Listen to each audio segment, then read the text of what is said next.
Hello, welcome to legal Kuldeep. आज हम इस वीडियो के अंदर पढ़ने वाले हैं पेटी ऑर्गेनाइज क्राइम के बारे में, जो कि सेक्शन 112 ऑफ बीएनएस के अंदर दे रखा है। हमने 111 के अंदर ऑर्गेनाइज क्राइम को हम पिछले वाले वीडियो के अंदर डिस्कस कर चुके हैं, लेकिन 112 के अंदर दे रखा है पेटी ऑर्गेनाइज क्राइम। पेटी का मतलब होता है स्मॉल, छोटे जो ऑर्गेनाइज क्राइम होता है वो इस सेक्शन के थ्रू डील किए जाते हैं। तो सबसे पहले सब सेक्शन 1 के अंदर दे रखा है कि पेटी ऑर्गेनाइज क्राइम होता क्या है, और इसके सब सेक्शन 2 के अंदर दे रखा है कि इस ऑफेंस की पनिशमेंट क्या है। तो सबसे पहले बात करते हैं इसकी डेफिनेशन के बारे में।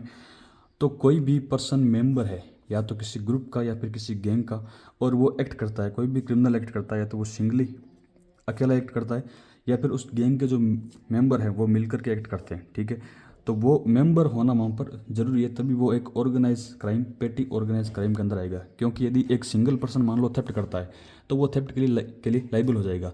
लेकिन जब यहाँ पे थेफ्ट हो रही है तो यहाँ पर उसको इस सेक्शन में पनिशमेंट देने के लिए ज़रूरी है कि वो किसी का मेंबर हो, किसी ग्रुप का या किसी गैंग का मेंबर हो।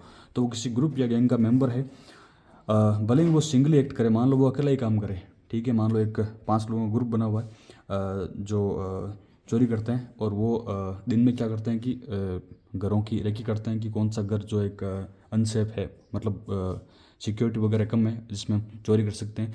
फिर भले ही वहाँ पर वो 3-4 लोग जा कर के ही चोरी करें या फिर एक अकेला पर्सन चोरी करे, उन दोनों ही कंडीशन में वो एक पेटी ऑर्गेनाइज क्राइम की कैटेगरी के अंदर आएगा, ठीक है। वो पर वो मेंबर होना चाहिए।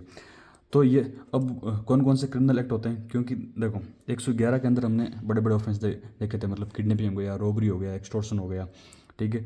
तो इस में छोटे ऑफेंस होते हैं, जैसे कि थेफ्ट आ गया, स्नैचिंग आ गया, मतलब कोई सामान छीन के भागना, और चीटिंग आ गया, और अनऑथराइज सेलिंग ऑफ टिकट आ गया, और अनऑथराइज बेटिंग और गैम्बलिंग आ गया, और selling of public examination question paper आ गया, जो कि राजस्थान में बहुत होता है, और एनी अदर सिमिलर एक्ट। इनसे रिलेटेड जो भी एक सिमिलर एक्ट होता है, थेफ्ट, स्नैचिंग या चीटिंग्स, मतलब इसी सेम इंटेंसिटी या कोई ऑफेंस होता है, तो उस कंडीशन में वो पेटी ऑर्गेनाइज की कैटेगरी में आएगा, ठीक है। अब इसका एक्सप्लेनेशन बात करता है कि जब यहाँ पर जो वर्ड थेफ्ट यूज हुआ है, इस थेफ्ट का क्या मीनिंग है।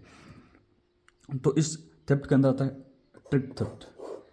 ट्रिक थेफ्ट का मतलब होता है कि किसी को मतलब धोखे में रख करके या फिर मिस रिप्रेजेंटेशन करके उससे किसी चीज़ की चोरी कर लेना। जैसे मान लो कई गांव में आते हैं कि जो एक वो कुछ जार वगैरह होता है एक गिलास का, उसके अंदर कुछ एसिड वगैरह भर के लेके आते हैं, और वो बोलते हैं कि हम सोने या चांदी की सफाई करते हैं। तो फिर जब सोना चांदी उसमें डालते हैं तो उसकी जो ऊपर वाली लेयर होती है वो उसमें पिघल करके कुछ अंदर गिर जाती है, मतलब 1-2 ग्राम सोना जो भी होता है। तो वो एक ट्रिक थेफ्ट होता है, मतलब एक डिसेप्शन का, एक मिस रिप्रेजेंटेशन का, एक धोखे का यूज़ करते हुए किसी आदमी से थेफ्ट करना, ठीक है। या फिर किसी को मान लो किसी आदमी को ऐसे मतलब मिस रिप्रेजेंट, मतलब अपने आप को कोई गलत बता दिया कि मैं ये पर्टिकुलर आदमी हूँ और मैं तुमसे पैसे मांगता हूँ, तो किसी भी तरीके ट्रिक करते हुए उस आदमी के साथ में चोरी कर लेना, उसको ट्रिक थेफ्ट बोलते हैं। थेफ्ट फ्रॉम व्हीकल, अब एक थेफ्ट फ्रॉम व्हीकल ये अलग चीज़ है, और थेफ्ट ऑफ व्हीकल अलग चीज़ है। हमने 111 के अंदर पढ़ा था कि जब कोई मेंबर कोई है उस गैंग का, और वो क्या करते हैं कि व्हीकल की थेफ्ट करते हैं, तो वो ऑर्गेनाइज क्राइम के अंदर आएगा, सेक्शन 111 के अंदर आएगा। जबकि थेफ्ट फ्रॉम व्हीकल, व्हीकल के अंदर कोई चीज़ रखी हुई उसके अंदर से चोरी करना, तो ये पेटी ऑर्गेनाइज क्राइम की कैटेगरी में आएगा। ड्वेलिंग हाउस थेफ्ट करना, किसी जिस घर में लोग रहते हैं, ठीक है। और बिजनेस प्रमाइसेस, कोई भी दुकान वगैरह हो गया, या कार्गो थेफ्ट हो गया। कार्गो थेफ्ट मतलब वो जैसे वो ट्रकों में भर के आते हैं, जो शिप वगैरह में आते हैं, जो बड़े बड़े कंटेनर होते हैं, उनकी चोरी करना।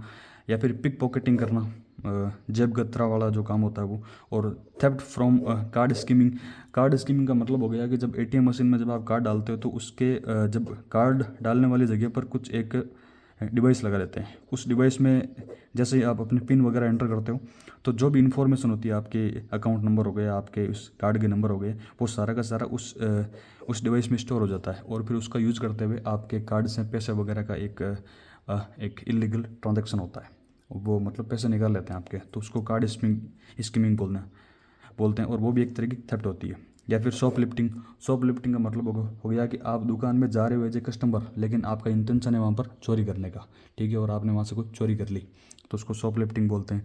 और थेफ्ट ऑफ एटीएम मशीन की चोरी करना, तो ये सारे के सारे पेटी ऑर्गेनाइज क्राइम के अंदर आते हैं। इनको ध्यान रखना होगा आपको प्रॉपर कि कौन कौन से ऑफेंस पर्टिकुलरली है जो कि इसके अंदर आते हैं, जैसे कि थेफ्ट, स्नैचिंग, चीटिंग, टिकट की अनऑथराइज सेलिंग वगैरह। और ये थेफ्ट के अंदर कौन कौन से इंक्लूड होते हैं ये आपको रटना पड़ेगा। मैंने हर एक शब्द का यहाँ पे मीनिंग बता दिया, लेकिन आपको ये याद करना पड़ेगा। ये हो गया पेटी ऑर्गेनाइज क्राइम। अब हम इसके सब सेक्शन 2 के बारे में बात करते हैं। सब सेक्शन 2 ये बोलता है कि जो भी पेटी ऑर्गेनाइज क्राइम के लिए लाइबल होगा उसके लिए पनिशमेंट मिनिमम 1 साल की होगी, जो कि एक्सटेंड हो सकती है 7 ईयर तक विथ फाइन, और उसको साथ में फ़ाइन भी देना होगा। 1 से लेकर के 7 साल के बीच में कुछ भी हो सकता है, और साथ में फ़ाइन भी कंपलसरी उसको देना होगा। Thank you.